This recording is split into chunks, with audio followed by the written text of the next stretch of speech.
Tangan jari. Om Swastiastu.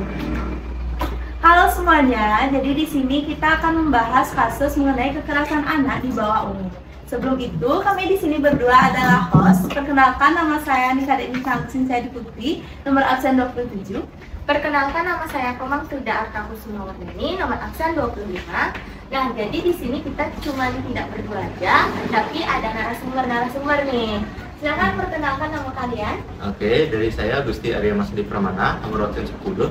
Oke, saya Dewa Chandra Rusmita Dewi, nomor absen 13. Ya, Satria Satria nomor absen 2. Nah, jadi di sini kami akan mengangkat suatu isu atau kasus yang sudah terjadi 7 tahun yang lalu nih. Apa tuh, Jin? Ya, jadi itu adalah kasus pembunuhan Angelin yang sempat terjadi pada tahun 2015 di Bali. Ya. Oke, jadi karena kasus pembunuhan Angelin ini udah berlangsung cukup lama ya, jadi udah kurang lebih sekitar 7 tahunan.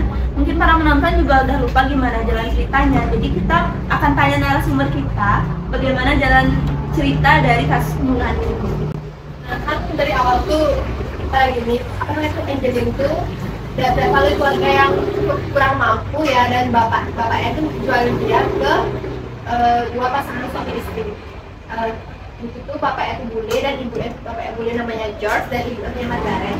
Nah, karena waktu itu ibu kandung Angelin tuh nggak tahu kalau misalnya anak ini itu dijual, dan tiba-tiba udah datang aja tuh supaya tuh si George sama Margaret ini ke rumah sakit buat ngambil anak itu. Nah, karena si bapak ini meyakinkan ke ibunya bahwa anaknya itu bakal dirawat dengan dipenuhi dengan kasih sayang. Ya memang sih beberapa awal tahun pertama itu emang Angelin itu disayang banget sama si George dan Margaret ini, terutama dari bapak angkatnya ini. Nah, setelah mereka sekitar umur 5 tahun ya kalau nggak salah waktu itu atau berapa, waktu itu si Angelin baru kecil. Dia punya kakak, aku kurang tahu ya nama kakaknya siapa. Nah, Ivon ya. Si Ivon ini selalu ngadu ke ibunya, dan kalau ngadu dilihat tuh si bapaknya si George ini lebih sayang ke Angelin gitu kan. Pokoknya si Angelin ini selalu dibedakan sama si Ivon, dan emang juga si Ivon ini anaknya nakal, jadi bapaknya lebih sayang ke Angelin karena lebih penurut dan mungkin dia suka sama anak perempuan. Ibu ini juga mulai kepengaruh gitu loh, kayak lebih ke ternyata bener loh si George nih kayak gini gitu. Dan ibu ini selalu marah-marah gitu sama bapaknya, mereka selalu cekcok ke sama berdua ini, cuman ngeributin tentang si Angelin ini lebih diperhatiin sama si George ini. Nah, entah gimana aku kurang tahu juga, tiba-tiba waktu itu si Angelin ini lagi di taman, dan si mamanya ini ngajakin si bapaknya buat beli mobil baru untuk si Ivon ini. Karena katanya si Ivon ini teman-temannya tuh pada punya mobil baru itu diantar pakai pribadi. Bapaknya ini nolak dan malah lebih milih main sama Angelin. Pas sampai mereka di kamar, berdua mereka cekcok entah gimana waktu itu percakapan mereka. Si Angelin dengar tiba-tiba bapaknya jatuh karena serangan jantung. Nah, bermula dari sinilah serangan jantung, dan si setelah bapak ini dinyatakan meninggal, bapaknya ini menulis wasiat bahwa semua warisan ini jatuh ke tangan Angelin, dan si ibu Margaret ini nggak terima kalau misalnya bukan si anaknya dia yang dapat warisan, tapi malahan Angelin. Dan setelah si Angelin disiksa, dikasih makanan kucing, disuruh ngelakuin kucingnya, dan kekerasan fisik, pada akhirnya Angelin dibunuh di kamar mandi. Oke, jadi kayak gitu ya kurang lebih cerita mengenai pembunuhan Angelin. Nah, menurut pendapat kalian nih, kasus ini tuh bagaimana sih? Mungkin dari Bung Adi, Oke, ini menurut tadi ceritanya ya, menurut saya ini udah termasuk penganiayaan anak terhadap Angelin ya. Pembunuhan juga, pembunuhan berencana ini, dan udah lumayan parah sebenarnya. Ya, karena itu sempat viral gitu loh sampai masuk berita liputan siang, dan seluruh channel-channel berita yang ada di TV waktu itu jadi coba banget karena seorang anak kecil yang dengan motifnya yang nggak jelas cuma karena warisan aja. Dan itu juga kasusnya lumayan lama gitu ya, kayaknya hampir setahun gininya prosesnya. Dan gimana kasus itu banyak ada mana ya, kata di besar namanya kan. Asal ada anak kecil meninggal itu di rumahnya sendiri dan itu bisa tidak ditemukan di kandang ayam, kita tidak mungkin dari tidak mungkin dari orang luar yang melakukan pembunuhan itu, dan pastinya dari keluarga. Oke, berarti motif dari ibunya ini berarti karena apa? Karena warisan ya? Bisa dijelaskan nggak? Warisan, dan dia ngerasa anaknya yang cowok ini diasingkan karena menurut dia yang cewek itu bakal kerja di mana, padahal sebenarnya yang cowok ini juga anaknya dari yang cowok itu. Oke, jadi kesimpulannya tuh di sini Angelin tuh dibunuh karena mungkin Margaret tuh merasa suaminya lebih sayang, dan ya mungkin psikisnya atau terganggu gitu. Nah, dalam ini juga kan dalam pembagian warisan itu kan benernya diturunkan jadi anak lagi kan. Oh enggak, anak yang cowok itu anak ibunya si George itu loh. Dari anak kandungnya Margaret. Oh, anak ya, kan seharusnya ke anak kandungnya Margaret dalam kebanyakan ini pembagian warisan terus ya. Mungkin Margaret tidak terima ada ya. Karena mungkin sikap istrinya kurang enak buat dia dan dia yakin bahwa ini. Ada juga anaknya dalam tanda kutip miskin ekonominya, keluarga ingin membantu ekonomi dari keluarga asli Edwin, mungkin dari keluarga dia itu membutuhkan warisannya ke Margaret. Nah, menurut kalian nih dalam kasus itu tuh termasuk ke dalam pasal apa sih, hukum apa yang melakukan ini? Menurut secara dasar ini sudah ada di dalam Undang-Undang Dasar, itu pasalnya itu pasal 28A tentang hak asasi manusia. Hak asasi manusia untuk hidup, untuk Angelin itu udah direbut gitu. Oke, jadi dari berita yang udah tersebar pastinya pasti ada beritanya. Menurut kalian dengan hukuman yang udah didapetin sama ibunya ini, Margaret ini, menurut kalian udah cukup apa? Baik, sebelum saya ke sana saya akan menambahkan pasal apa yang terkena atau terjerat dalam kasus ini ya. Dalam catatan saya itu dalam pasal di sini terjerat pasal 340 KUHP tentang pembunuhan berencana, lalu ada pasal 76 pasal 88 Undang-Undang Nomor 35 Tahun 2014 tentang perlindungan anak atas perubahan. Lalu pasal 76B JO pasal 77B Undang-Undang Nomor 35 Tahun 2014 itu mengenai tentang perlindungan anak. Jadi apa anak?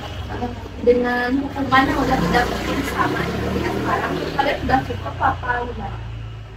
Di saya sih dalam kasus ini gimana ya, sudah hampir ini apa yang namanya bilangnya, Sudah setimpal, sudah hampir setimpal, cuma dalam hal itu masih kesel gitu. Ya, Karena bunuh, sedangkan pelaku ini masih hidup, sedangkan korbannya itu udah meninggal. Ya, Belum terima dia. Perlu nggak sih hukum mati? hukum mati ya, hukum mati. Sebenarnya perlu, tapi di Indonesia ini kan kita belum ini tentang hukuman mati dan masih Kita juga ada yang bilang menjunjung HAM lah gitu lah. masih sebenarnya itu belum stabil gitu sama Indonesia. Apalagi ibunya ini ada penyakit Ya, ibunya itu mungkin sudah tapi dikasih dulu itu belum ada puas. masih nggak ikhlas Iya. ya. Kelas ya, Masih kasihan gitu. gitu. Saya izin buka ini ya, dulu panas sekali. Karena ini panas sekalian. Menurut kalian nih, bagi anak tuh boleh nggak sih di negara ini? Dalam Indonesia itu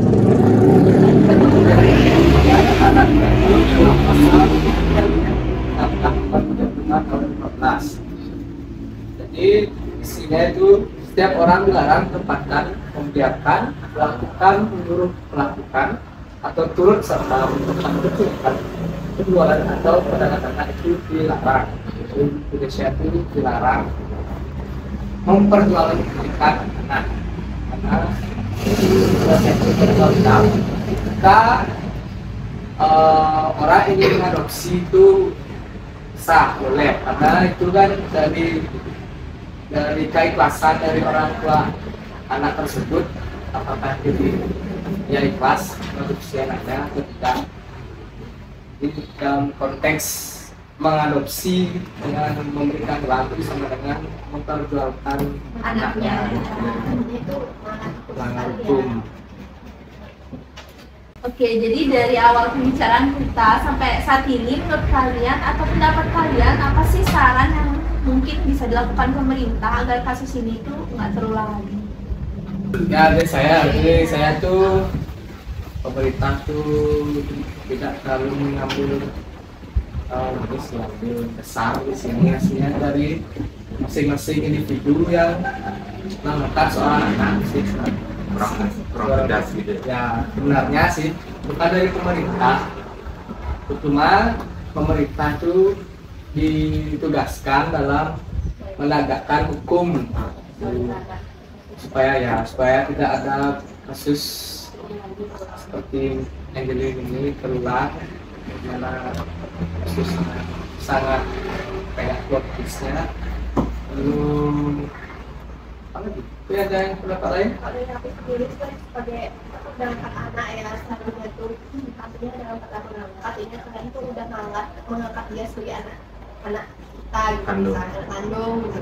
Ini kita tuh punya pengen ngangkat dia, jadi kita harus siap dong dengan konsekuensinya apapun yang nanti yang kedepannya tuh kayak gimana. Harus mungkin kasih dia kasih sayang, tidak kayak ini gitu loh, baru suaminya kayak gini langsung kita emang dari awal udah nggak pengen, nggak punya, nggak usah daripada kalian kayak gini gitu loh. Kasihan anaknya dan kasihan juga dari ibunya itu, kasihan karena dari kasusnya itu ibunya itu nggak mau kalau misalnya anaknya di atau Di sini tuh jadinya salah dari individu sendiri. Pemerintah tuh hanya tegas. menegakkan dan menanggapi lebih cepat dalam kasus. Mungkin akan ada kasus lain cepat, bisa lebih cepat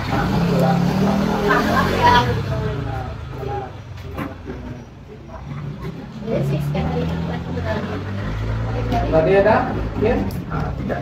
Ya, apa-apa. Oke, selain itu juga filmnya juga ada ya, di dalamnya.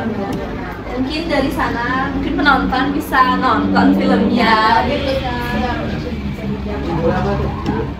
Cari aja film pembunuhan Angelin. Udah lama gitu. Jadi kan di berita juga ada banyak. Ya mungkin dari kita menonton film itu bisa diambil kesan positifnya, nilai positifnya agar nanti kedepannya kasus ini nggak terulang lagi. Pelajaran hidup ya. Dalam kasus hukum lebih baik kalian menonton tentangnya di TV. Oh, tidak langsung sih. Ya, ada itu. Ada yang ingin menangani kasus hukum. Oke, kalian akan kuliah nanti. Siapa tahu ya, kita turun pengacara juga. Oke, jadi sekian dulu podcast kita hari ini mengenai kasus pembunuhan Angelin, yaitu kasus kekerasan dan juga pembunuhan terhadap anak di bawah. Sekian dari kami. Mohon maaf apabila ada kesalahan yang kami ucapkan. Kami tutup dengan paramesan. Om Santi Santi Santi Om. Bye.